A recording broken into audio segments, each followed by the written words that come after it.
parte de nós.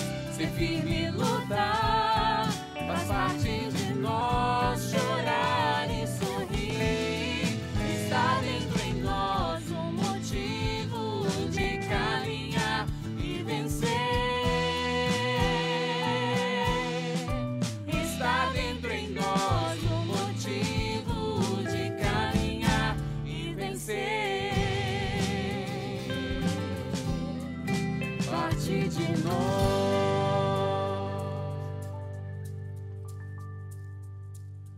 As nossas escolhas muitas vezes nos levam a uma vida errada.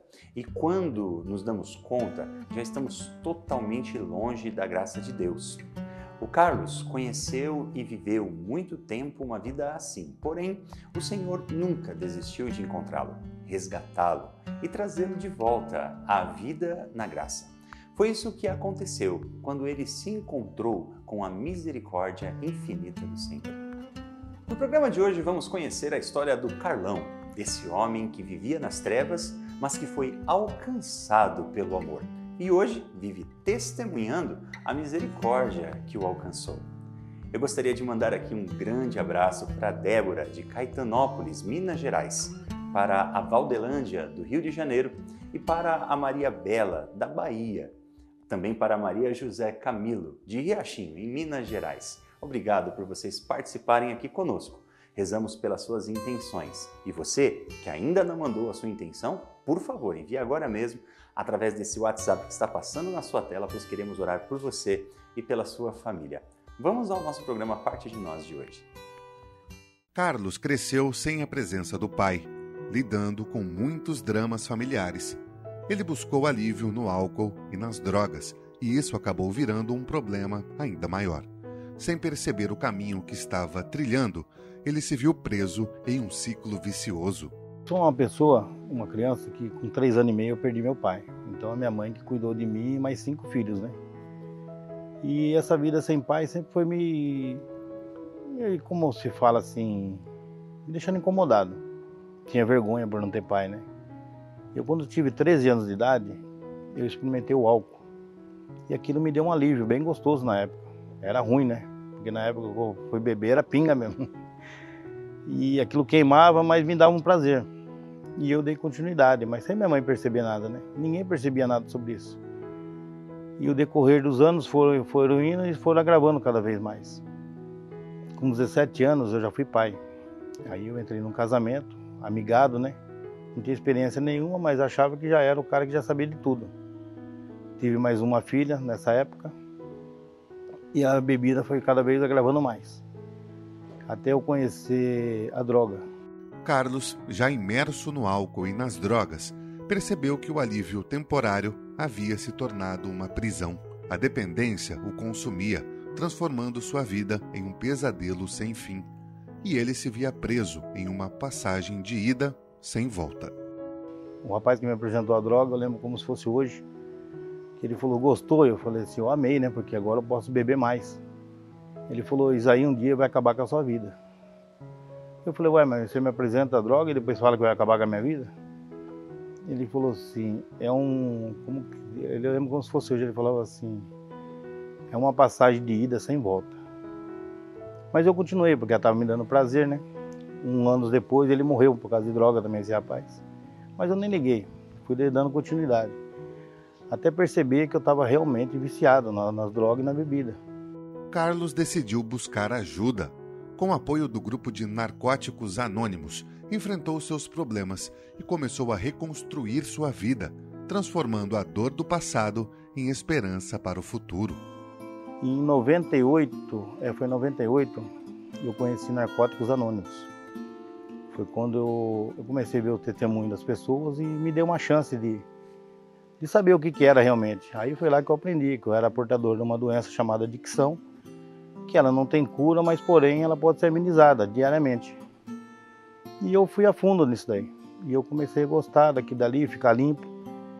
E hoje mesmo já faz mais de 25 anos que eu não faço uso da droga mais.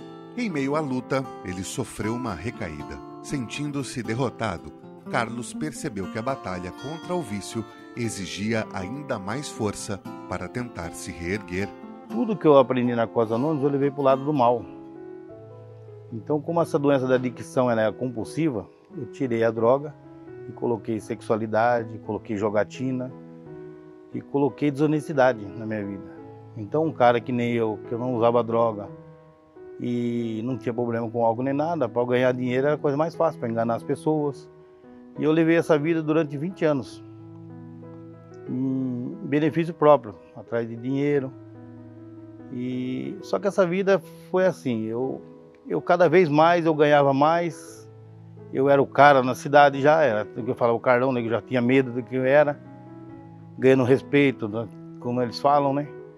Mas foi uma coisa muito triste, porque toda vez eu procurava, era preencher um vazio que eu sempre tive na minha vida, né? Que eu nunca consegui, na realidade. Mesmo sem a bebida, sem a droga, eu acredito que Deus não me deixou recair nessa época, porque talvez seria a perdição mesmo, né? Mas chega uma hora que você cansa, você vai cansando, que você não aguenta mais. E as coisas foram dando errado. Como eu viciei muito em jogo, todo o dinheiro que eu ganhava, desonestidade, eu perdi no jogo. Então a dívida foi aumentando cada vez mais. Chegou até uma época que eu já não conseguia mais. O que eu fazia no dia já não dava para suprir. E fui cansando até um dia que eu tinha uma oficina na época. Eles invadiram a oficina e me prenderam. E é engraçado que o dia que o polícia me prendeu, falou assim, viu, a casa caiu. Eu falei, ainda bem, que eu não estava aguentando mais. E eu tive essa experiência, foi na cadeia, sabe? Quando eu entrei na cadeia, eu estava bem acabado mesmo, eu não queria mais sair daquele lugar. Por mim, eles podiam jogar eu ali e deixar eu lá, né? Mas foi lá que Deus me usou. A experiência de São Paulo para mim é sempre um paradigma muito forte, um exemplo extraordinário. Ele que era blasfemo, ele que era pecador, olha o que Deus fez com São Paulo.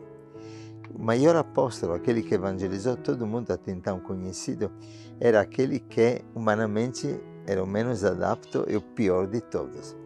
Então para mim é muito importante isso, porque Deus não desiste de ninguém. E às vezes nós temos critério de considerar as pessoas que é muito humano e até muito anti-evangélico, porque nós julgamos a pessoa segundo os seus atos, aquilo que fez, que deixou de fazer.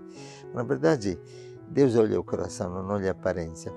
E muitas vezes Ele gosta quase que de surpreender-nos com isso. A igreja testemunha isso. Todos os santos da igreja tiveram um passado de pecado e todos os pecadores podem ter um futuro de santidade. O que é interessante é que eu fui preso no meu aniversário. Bem no dia do meu aniversário eu fui preso. Aí chegou um rapaz que estava preso também. Ele olhou assim para mim e falou assim, viu, você vai mudar de vida. Eu falei, não, você está enganado, a minha vida acabou aqui, né? Ele falou assim, não, Deus tem um propósito na sua vida. Eu falei, rapaz, você não sabe o que você está falando. Deus me trouxe até aqui para me acabar mesmo, né? E aquilo marcou o que ele falou para mim. E na época tinha um projeto, era Carpe Diem, que chamava na cadeia, que era crime abaixo de 4 anos para restaurar as pessoas, né? Aí foi uma psicóloga que chamou para fazer uma entrevista e perguntou se eu queria fazer esse caminho com eles, né? Essa experiência. Eu peguei e falei que não. Que eu falei que tudo que eu tinha feito na minha vida, eu merecia ficar ali mesmo. Aí ela falou, mas você não quer mesmo? Eu falei, não quero. E fui embora para a cela de novo. Aí esse mesmo rapaz falou, viu, agora eu falei para você que ia mudar as coisas. Eu falei, não mudou não. Ele falou, por quê? Eu falei, porque eu não vou. Ele falou assim, ele me deu uma Bíblia. Ele falou, leia qualquer pedaço dela aqui e isso vai te restaurar. Eu lembro que quando eu abri, estava escrito sobre o joio e o trigo, né?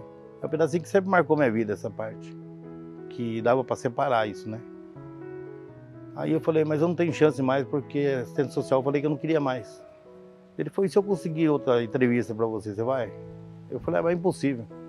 E nisso veio o diretor da cadeia, né? Conversar comigo. Ele falou, viu, você tá de palhaçada, o que é?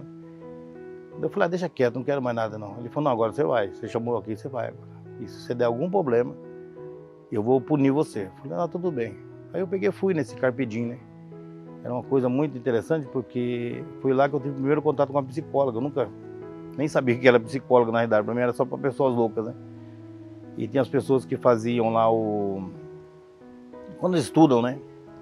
Aí eu passei com eles, com a assistência social, tudo, e aquilo dali foi me despertando uma curiosidade muito grande. Até eu chegar num ponto que eu achei que valeria a pena. Mas para isso eu tinha que abrir meu coração e eu tinha que conversar com Deus. Na prisão, Carlos fez um propósito de mudar de vida. Determinado a vencer, ele estava disposto a recomeçar e transformar sua dor em uma nova esperança. Eu falei, Senhor, por mais que eu fosse do crime, eu sempre amei meus filhos, sabe? Eu falei, então o Senhor cuida dos meus filhos e cuida de mim aqui dentro, que eu paro com o crime.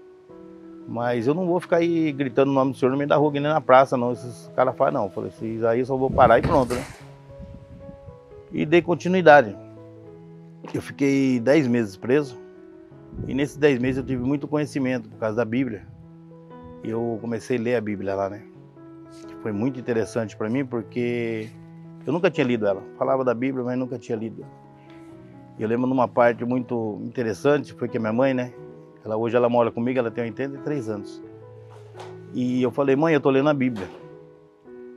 Daí ela falou assim, que bom. Ela falou, que parte você tá lendo? Eu falei, mãe, eu tô lendo do começo. Ela falou assim, não, filho, leia no Novo Testamento. Esqueça o Velho Testamento, depois você... Porque Deus restaura tudo. Então no Novo Testamento você vai aprender o que está acontecendo. E foi o que eu fiz, né? E Carlão é um desses tantos exemplos que na aliança, graças a Deus, são numerosos, porque o nosso chamado é mesmo isso, ir lá onde a miséria alcança quase que o cume, para manifestar a força criadora de Deus que transforma os pecadores em santos.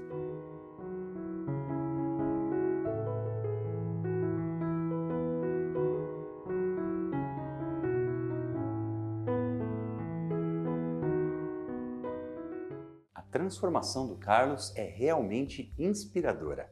É incrível ver como uma experiência significativa pode mudar completamente o rumo da nossa vida. Deus é infinitamente sábio e coloca na nossa vida anjos que caminham conosco, para que juntos possamos ser mais fortes no caminho rumo ao céu. O Délcio é para o Carlos esse anjo enviado pelo Senhor que está sempre pronto para socorrê-lo quando ele precisa. Délcio foi uma pessoa muito importante na transformação de Carlos.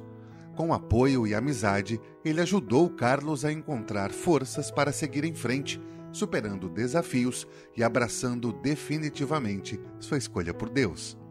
Eu precisava arrumar a porta da perua e aí passei na oficina e ele não estava. Mas até então era uma oficina aleatória. E expliquei para o funcionário que ali estava, né, que é uma Kombi que faz pastoral de rua, que a gente trabalha, né, são os Alianças Misericórdia. Só que no instante não dava para ele mexer, eu fui embora.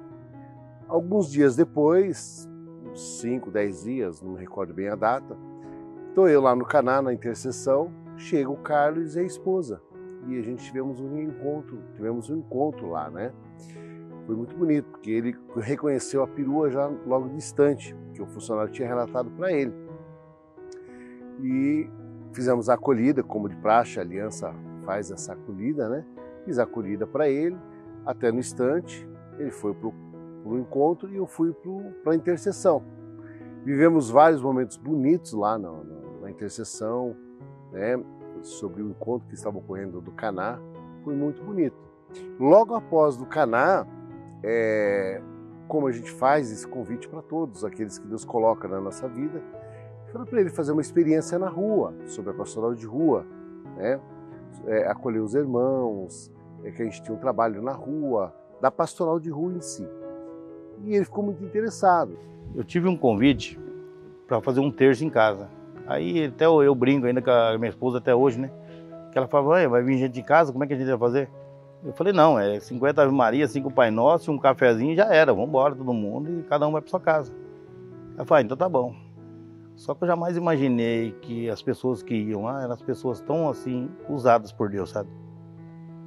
Foi emocionante porque eles entraram, o Lucas levou um violão, eles começaram a tocar, eu nunca tinha visto uma música num terço, né? E quando a gente terminou o terço, eles pediram que se pudesse orar por nós, né? E aquele dia eu ajoelhei. E eles começaram a rezar. E aquilo eu comecei a chorar muito. Parecia que estava lavando a minha alma. Parecia não, era aquilo, né? Eu e ela. Daí eu falei, mas o que é isso que eu estou sentindo? Não estou entendendo. Aí eles falaram que pertencia à Aliança de Misericórdia. E eu falei, então acho que é lá que a gente vai conhecer mais, né? E a gente veio no encontro que teve aqui na Rami, né? O primeiro encontro. E a gente teve um convite para fazer o Caná, que é o encontro de casais. Foi nessa oportunidade que o Carlos reencontrou Décio.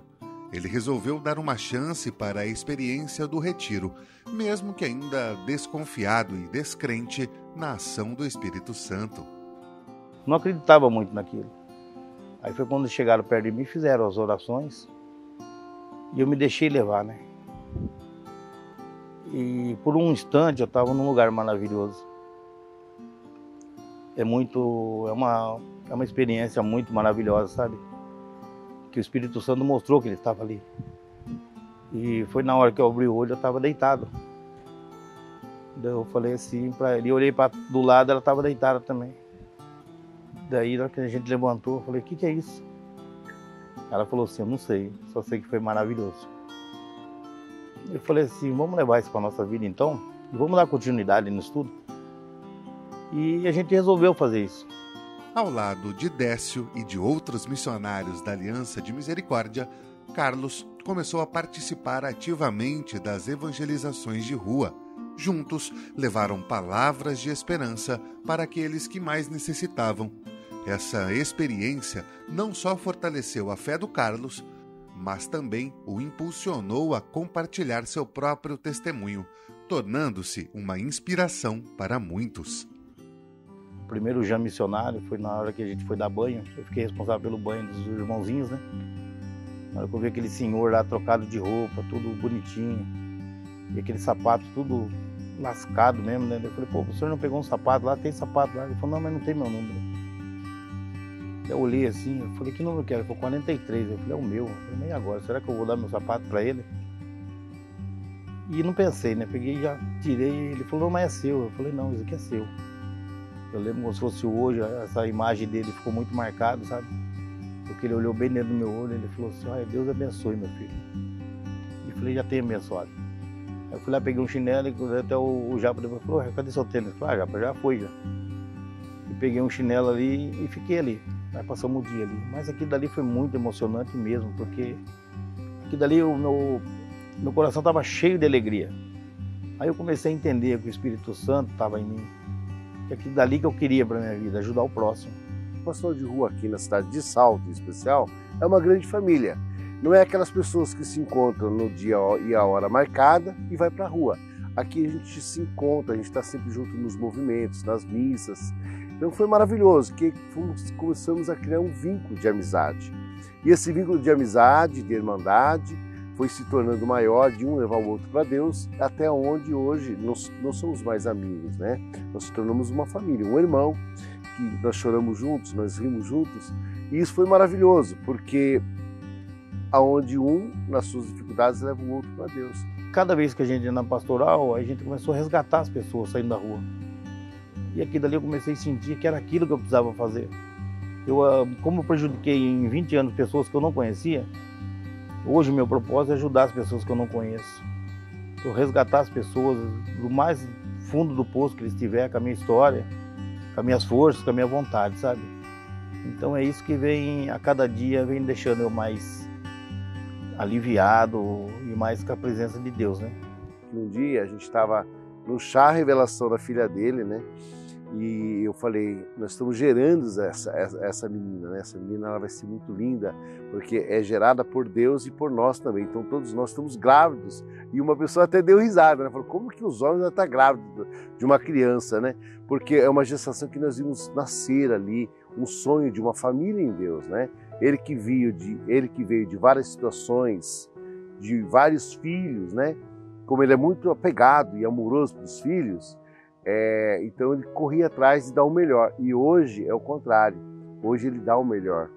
Deus prepara sempre o melhor, né? E a filha do Carlos também é gerada por nós. Nós amamos, já estamos pensando no aniversário, como está a família. Então isso é muito importante, porque geramos família através da Aliança de Misericórdia e da Pastoral de Rua. A aliança foi uma salvação, essa comunidade. Eu sempre tive restrições com comunidade, com igreja. Eu fui muito acolhido aqui, sabe? muito acolhido mesmo, pelos padres, pelos irmãos, pelos filhos, pelos missionários. Então eu me senti em casa. E com esse suporte todo que eles estavam me dando sobre a pastoral, eu e o Japa, então ficava mais fácil, ficava prazeroso fazer aquilo. Quando a pessoa queria sair da rua, você falava assim, tem um lugar para levar. Isso para mim era emocionante, sabe? Porque eu sabia que eu não estava sozinho. Tinha um lugar para dar um recurso. Então a Aliança da Misericórdia se tornou minha vida, sabe? É uma coisa que eu não me vejo longe dessa comunidade.